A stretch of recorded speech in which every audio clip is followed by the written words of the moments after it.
Hi everyone, my name's Stephanie. I'm an Australian prep teacher and I love giving out lots of practical tips for my fellow prep and kindergarten teachers. Let's get into another tip and keep watching for a freebie.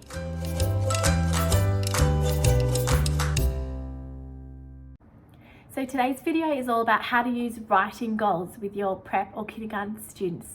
So there are different ways you can do writing goals. This is one that I'm going to talk to you about today, and it's actually a freebie. So I'll put a link to the resource below. But basically it's this writing goals grid, and there's actually 2 pages. And what a really good way to use these writing goals is to paste them into the inside front cover of your student's writing book. And let me talk to you a little bit more about how to actually use the grid.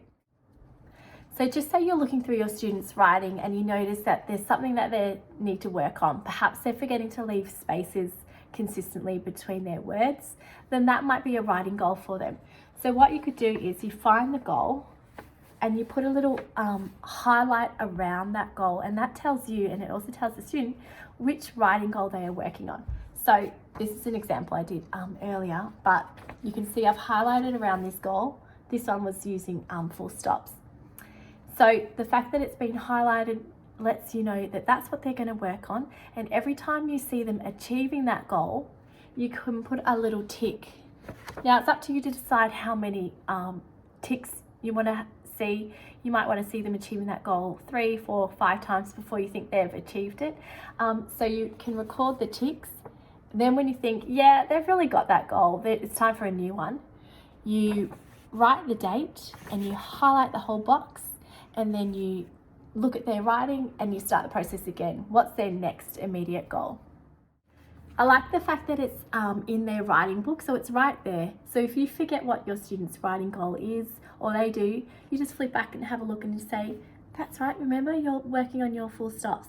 Make sure you include your full stops today, because kids are real goal getters. They want to achieve a goal, they absolutely do. So if they know that their goal is to include full stops or spaces or capital letters or whatever it might be, they want to achieve that. They want to see you putting the ticks in and they want to move to the next goal. So like I said, there's 2 pages.